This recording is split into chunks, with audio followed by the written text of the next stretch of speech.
Good afternoon, everyone. My name is Cesare. Sorry if I look a bit like death. I'll talk about that during the presentation. Today we're going to talk about apps and mental models. So mental, the key word that scares everybody because it's nebulous, because you cannot touch it, and it's kind of, at least for me, it was kind of hard to grasp. But as we'll see, I realized that they make sense. But anyway, quick presentation. It's my first time here, so I'm Cesare. I'm a user experience designer and developer. This is my Twitter handle. I blog here, and that's it. So 12 seconds about me. What about you? How many iOS developers? Okay, half. Android developers? The other half, probably. Web developers? Okay. Plumbers? No, nobody's plumbing. Okay. Just kidding.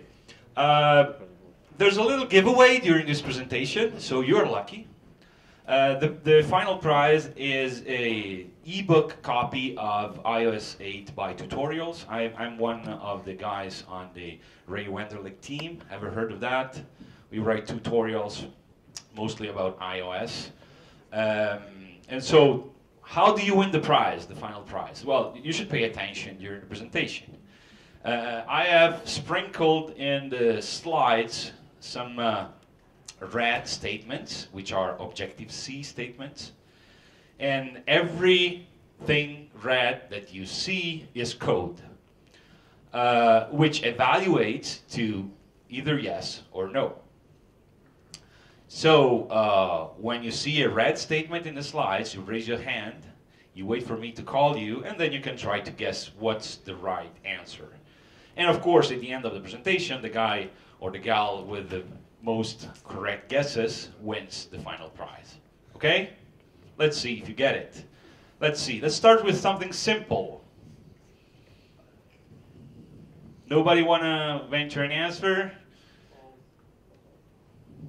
You said false. You should have said no. But anyway.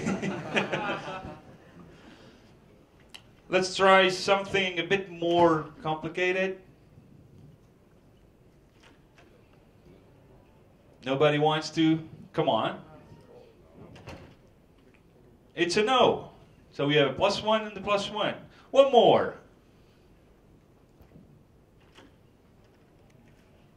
Yes? It's a yes. You guys studied a lot here. Anyway, let's go back to the presentation. There'll be more code to guess. So when I first heard the term mental model, I immediately filed the thing into the BS box, essentially. What's this mental model? I don't need that to match deadlines or match users' expectations or match clients' expectations, and so on and so forth. But I stumbled upon, again, this term mental models like 5 years ago, again, and I started reanalyzing all the projects that I did, and I started asking myself a lot of what-if questions. Like, what if I had this model, this expectation, this set of expectations in that case? Things would have been way simpler. My claim is that mental models allow you to save time. So focus on the right thing in a project. Save stress, which is way more important to me. So stress that sometimes designers and developers tend to dump on the final user. How many complicated settings panels have you seen in applications? A lot. Those are decisions not taken by the design team. So I do not want to make this decision, so I'll dump it to the user, which picks the size of the font, whether it's bold or not, and so on and so forth.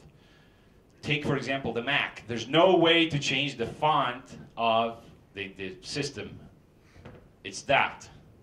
So you do not, as a user, you do not have to think which one I go for, should be larger or smaller, and so on and so forth.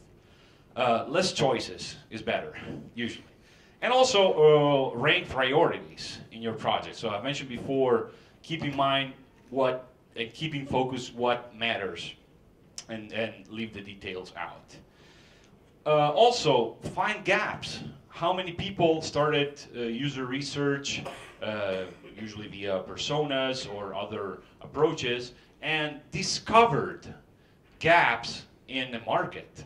So, a huge chunk of people with needs that nobody's targeting, for example. The term mental model was first introduced in this book by Kenneth Craig in 1943. The book is named The Nature of Explanation. And then everybody forgot about it for about 30 years. And the term mental model popped back again in 1974 or 5. Sorry. In a paper written by Marvin Minsky, which is one of the gurus behind the MIT in Boston. And the name of the paper is A Framework for Representing Knowledge. So when I was designing the slides, I thought a lot, how do I explain this thing of the mental model? How do I illustrate that? And I thought of a frog. A frog eats flies. Simple, okay?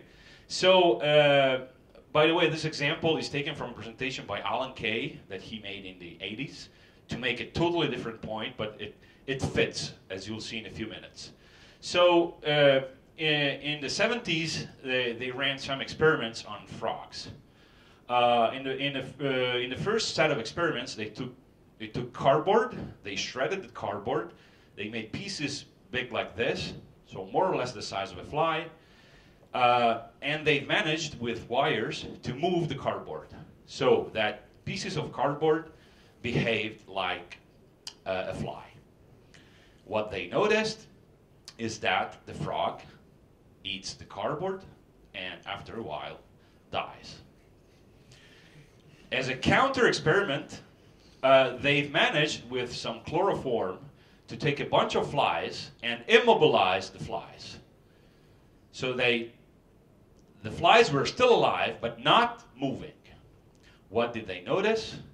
That the frog starved itself to death. Either way, the frog dies. I know it's sad, but take a snapshot of this situation and ask yourself, what's the mental model of food for a frog? Something more or less this size that moves. If it does not move, it's not food.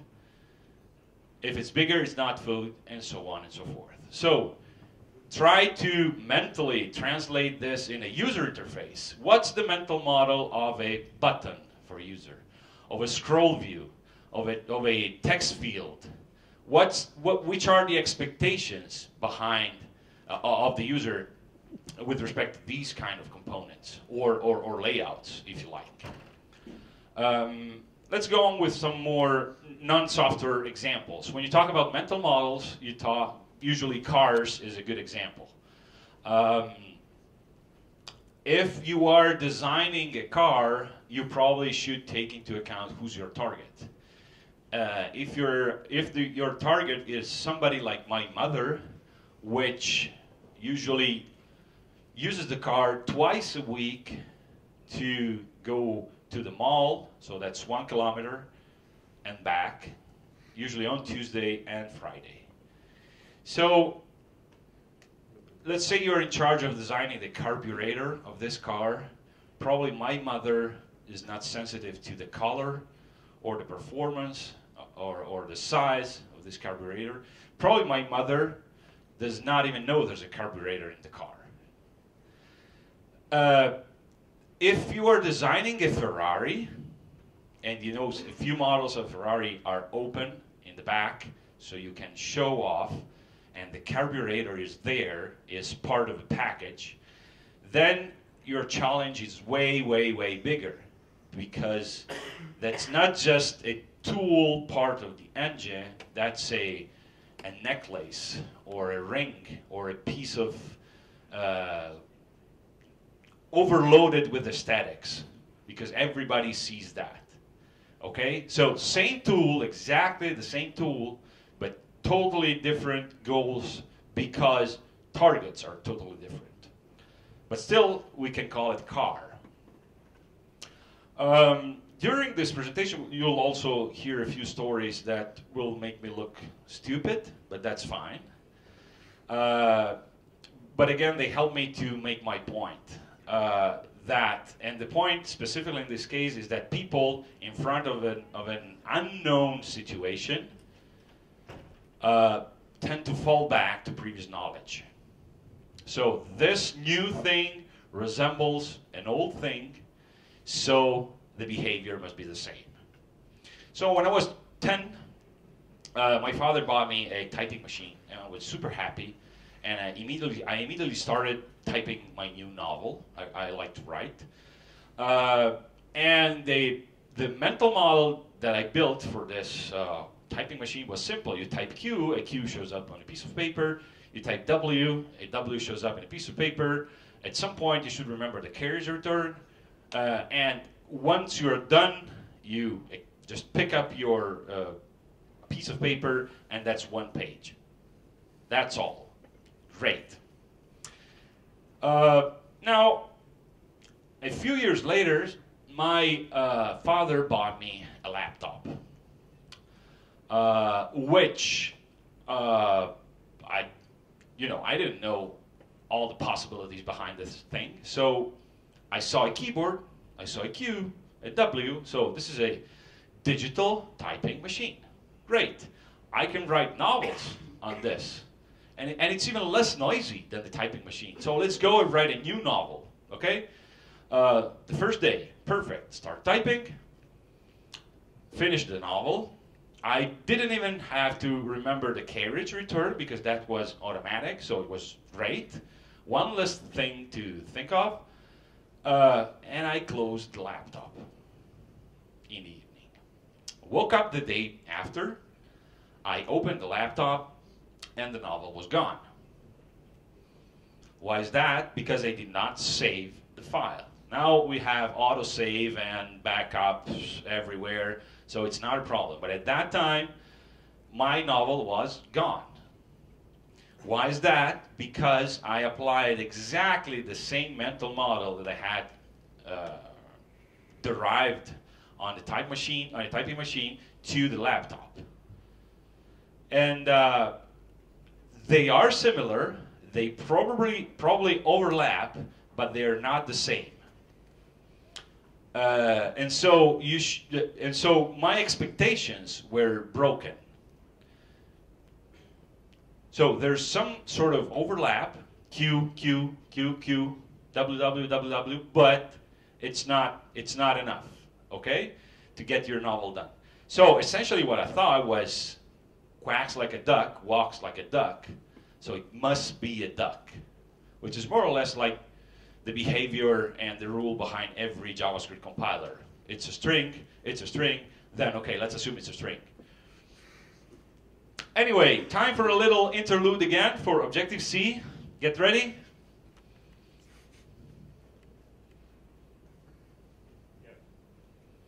Yes, you guys are great at Objective-C. Let's see. Again, you? No. Seems like you wrote the slides. One more. It's a yes in this case. So you're on a +3. Okay, now back to another story, even worse. So now with my laptop, I've learned everything about Microsoft Word. So I can even type longer novels. I can even format the text so I can make the title bigger or bold or underline. I'm a master at Microsoft Word. So I remember to save, of course, and that's great. And this was around 1996, I guess, when Another piece of software that you might not remember was called, oh boy, I forgot the name, Front Page. Was released by Microsoft and was meant to build websites. So you might notice that the user interface is pretty similar, more or less the same layout. And so I started building a new website because I wanted to publish my novel, which was kept private somewhere, online.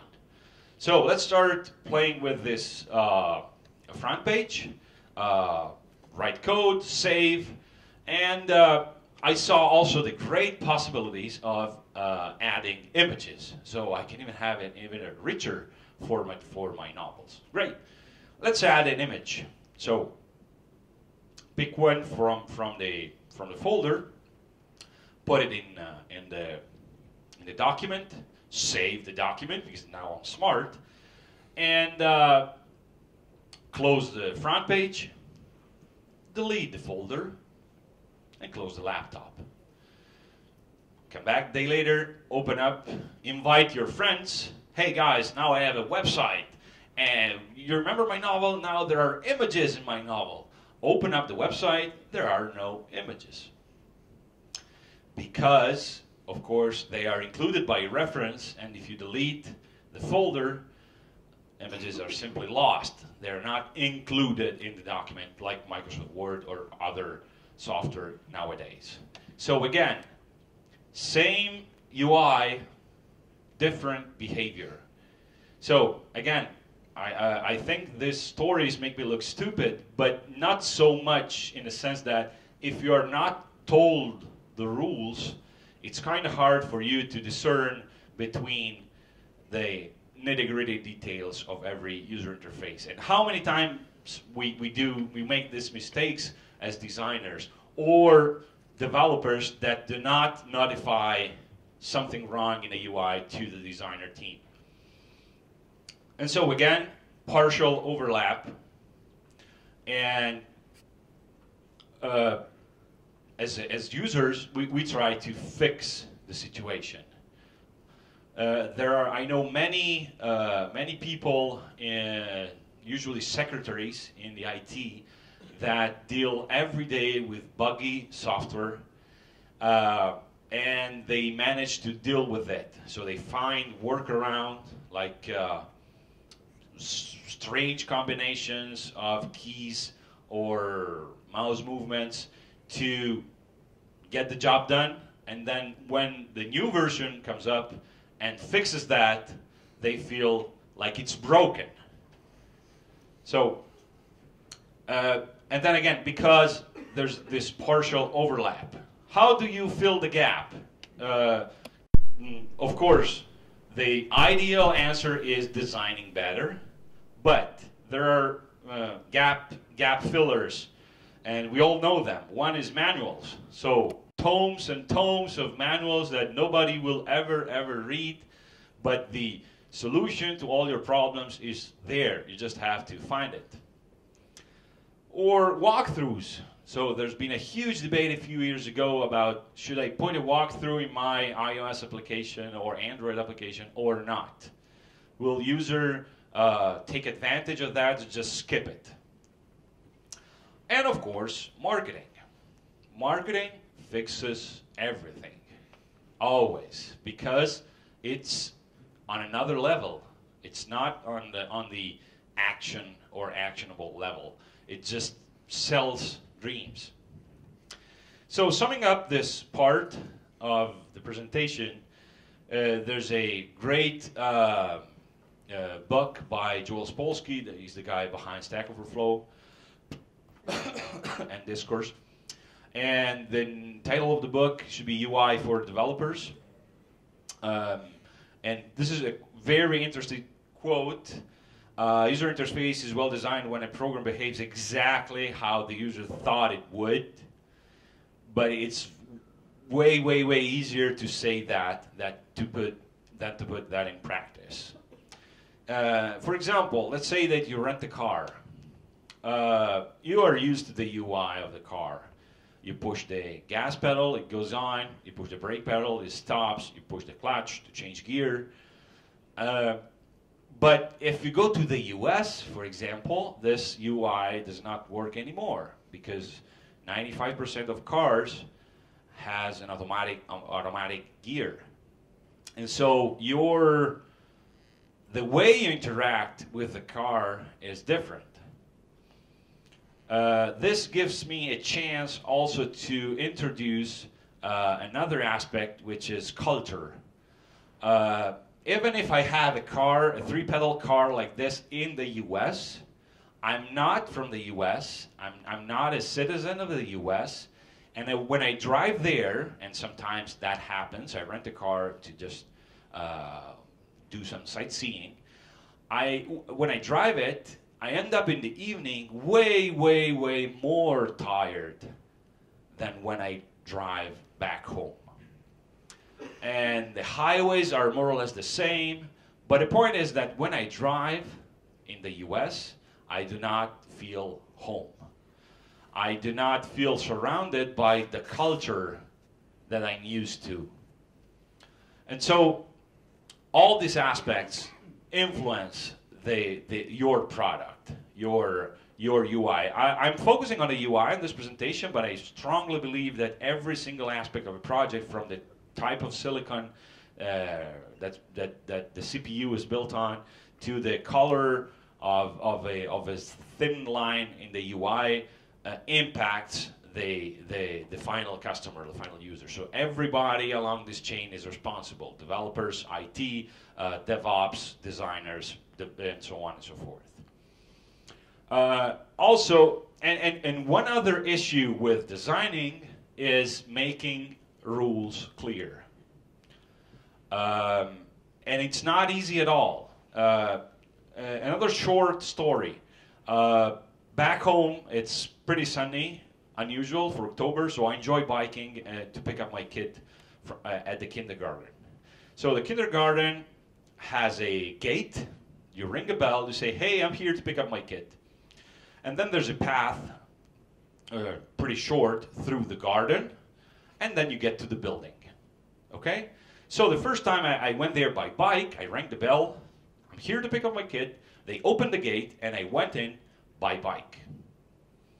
And I was not carrying anthrax. My bike does not look like a tank or a weapon.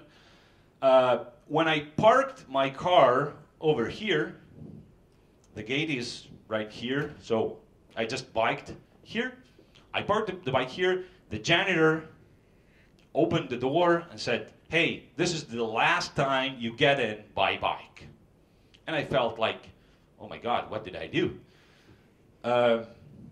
Anyway, sorry, I didn't know that. Won't happen anymore. I get in that door.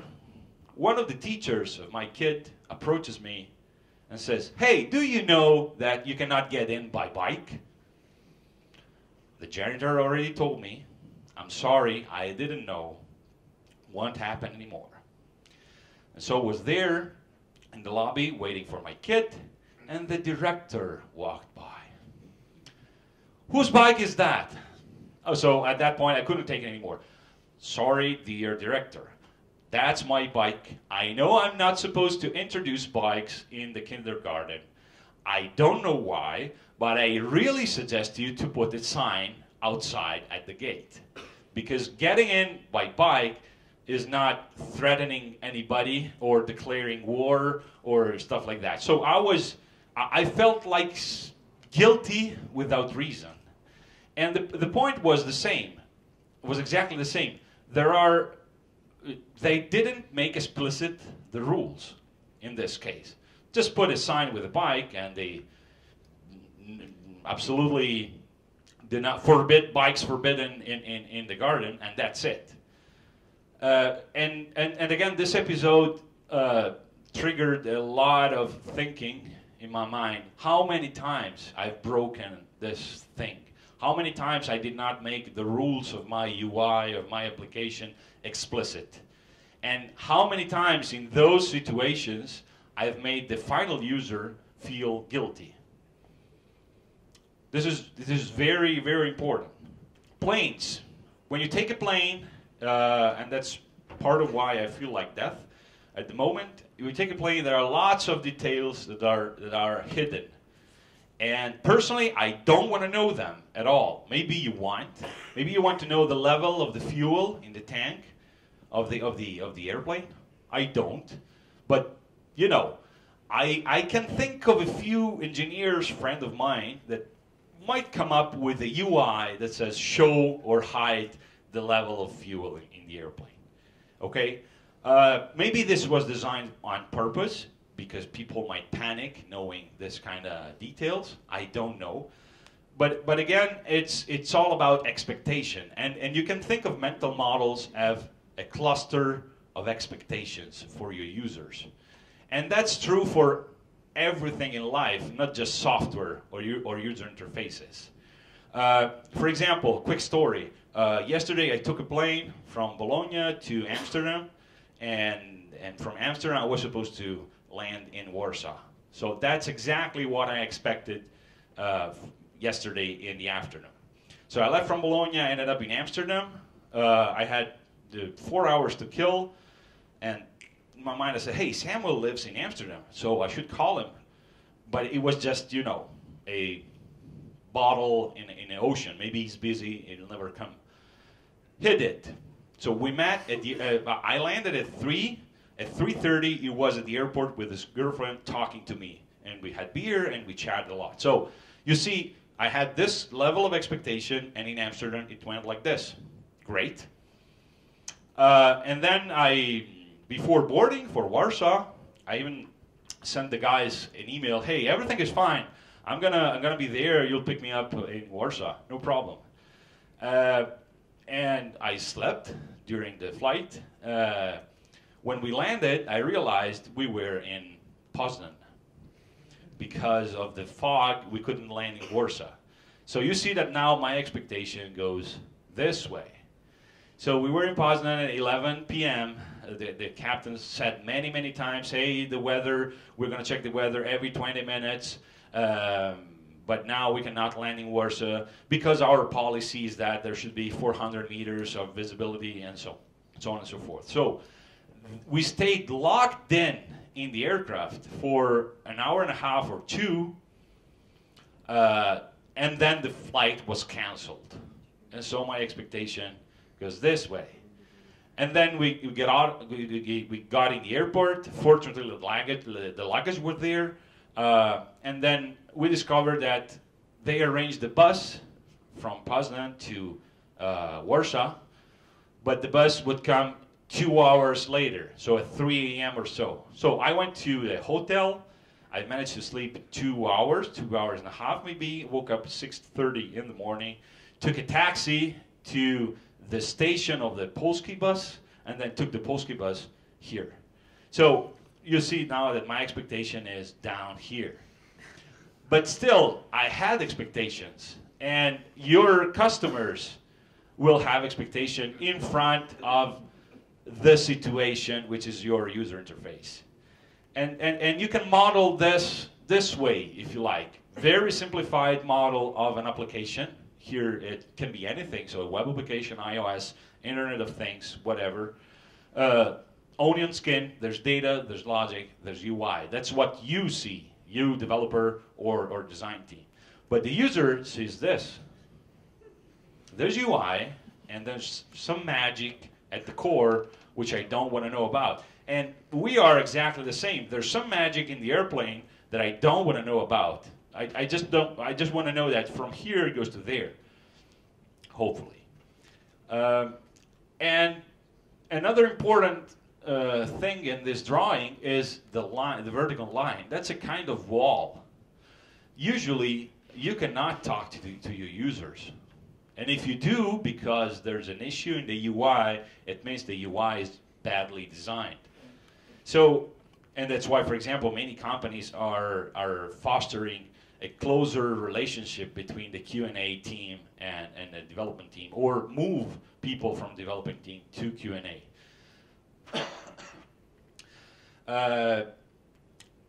So as long as the interaction model matches the car behavior or my expectations, everything is fine. But it's not so easy. So designing, to some extent, is hiding implementation details. Think when a user clicks a button and behind that click there's an HTTP call. So if you start describing that, it's crazy. It opens a socket to a server. The server maybe has a load balancer that dispatches the call to another server that runs a query on a database that serializes that in JSON, XML, blah, blah, blah, and then along the same socket, data come back. The user does not want to know that. Probably what the user sees, if the UI is well designed, is a button that has different states, and when the call is triggered, sees a spinner. And potentially the button is disabled at the moment. So that's all. You see, there's lots of things going on, but just two small details at the UI level. Putting that in a positive way, designing is choosing which implementation details to hide or to show, much like I said in the airplane example. So designing, which is the focus of this presentation, is an attitude. It's not, sure, it's something that you learn, but it's an attitude. You have to have it in your guts. Quick example, I've been a bartender for a while, for a few years. Maybe you guys are used to espresso here, but back home, espresso for us is kind of like water. And it's also a quick experience. So you get in the bar, you order an espresso, you drink it, and that's it. Usually you do not sit down, you do not wait a lot.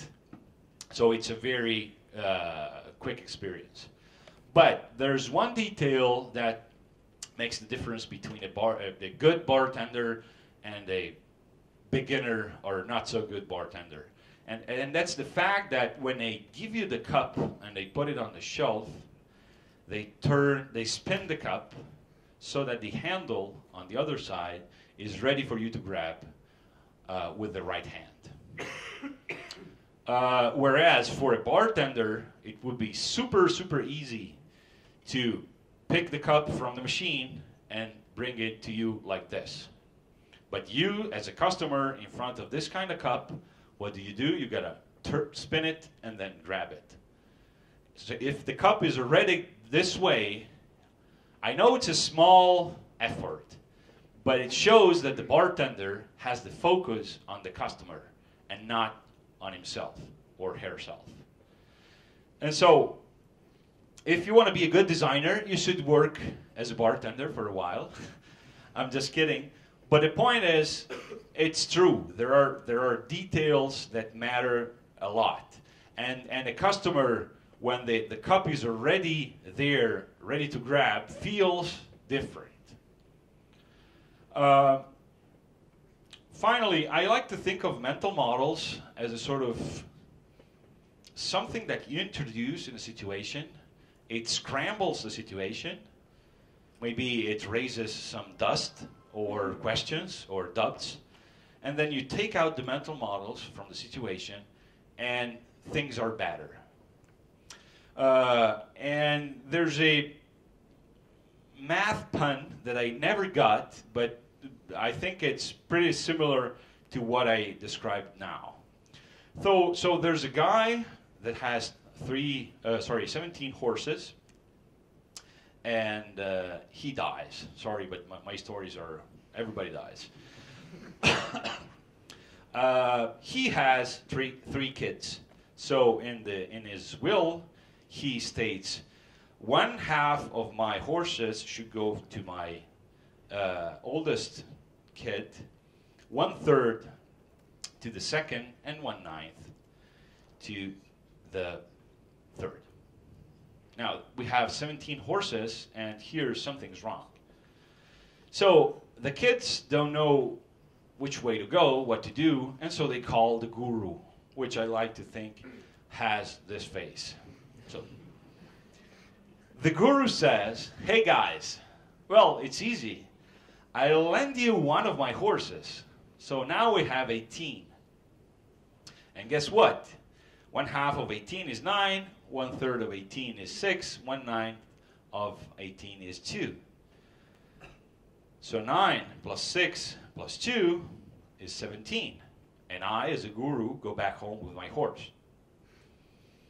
Something's off with calculation, but that's exactly how I felt the first time I introduced mental models. And just to scramble things and get out of the comfort zone, essentially. I like to think of mental models as tools that empower teams in general, not necessarily just designers. Empowers because they give you different, a different perspective. They force you to think in different ways about your product, whatever that is, car, software, service, and so on and so forth. So, just to give an example of a mental model, here one common approach is based on personas. Have you ever heard of personas? Okay, good. So let's say that you want to build an application for moviegoers, okay?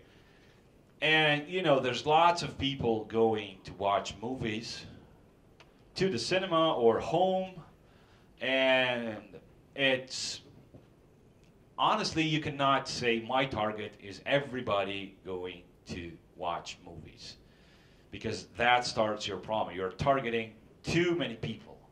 So, for example, here is an example of personas, of categories that you could target, totally made up. So feel free to test if these are real sets of people. But you can have many.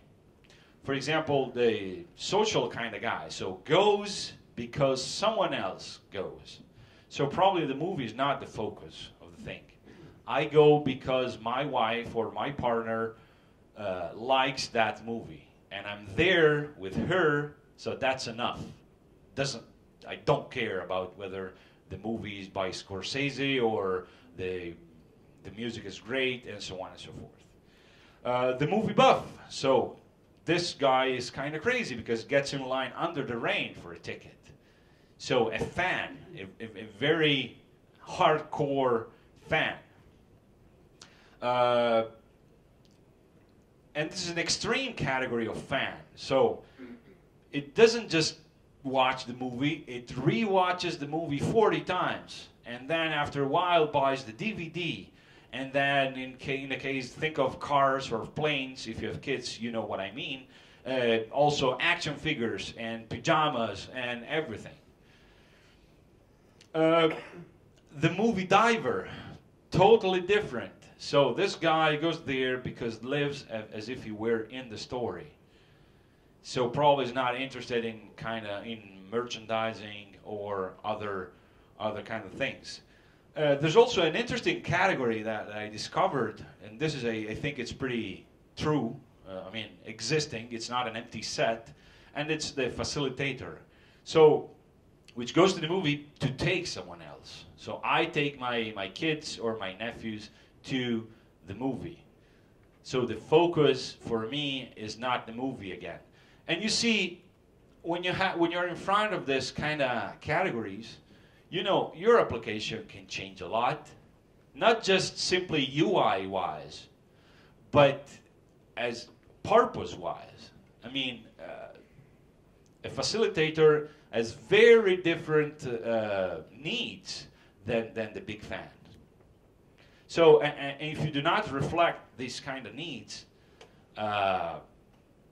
your application is not going to be successful, probably. Now, it's time for another round of code, so get ready.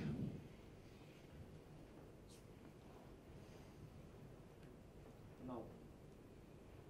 It's a yes. No worries. This one? Yes. It's a yes. This one? Yes. It's a no. But again, no worries.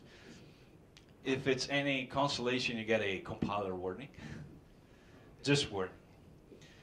This is a red question. It does not count for the final prize, but does Apple documentation mention mental model? Yes, at this link. And I didn't expect that, but they go on quite a while to stress the importance of the purpose of your application. And that comes way before you start typing code. This is an interesting quote, so I'll let you read that, and then you can guess who said that.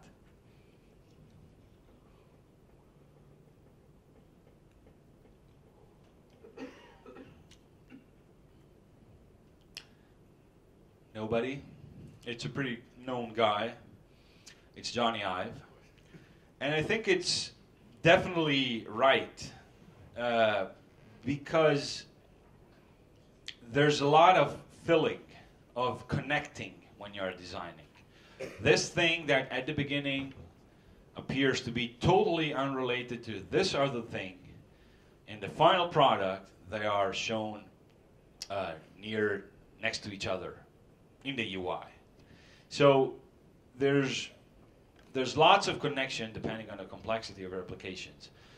And I think I'd like to make my point by saying that mental models help me a lot to build expectations from the project and to build my reference, like a Cartesian set of axes, that I can go back whenever I feel lost. So again, you can think of that as a sort of map.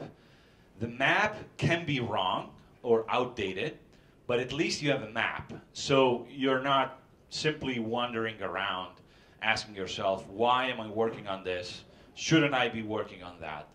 And so on and so forth. And I've seen this happen a lot in team work, meetings, and so on and so forth. So there's a pretty famous quote that says, plans are useless, but planning is essential. And more or less that applies to mental models. I mean, you should have and put yourself in the shoes of the user and see which are his expectations and try to match them. Start with that. You can change that model along the way. But the point is you have some reference to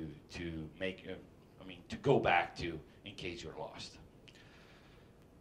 That's all I have, so thank you very much. These are my contacts. You want to get in touch, I'll be around for the conference. I'll be around for the party, so if you have questions now, we can take some, or if you feel shy, I'm in the lobby later, so we can talk one-to-one. I guess you win the book, because you guessed 3, so just get in touch with your email, and Ray will send you the link. Thank you very much.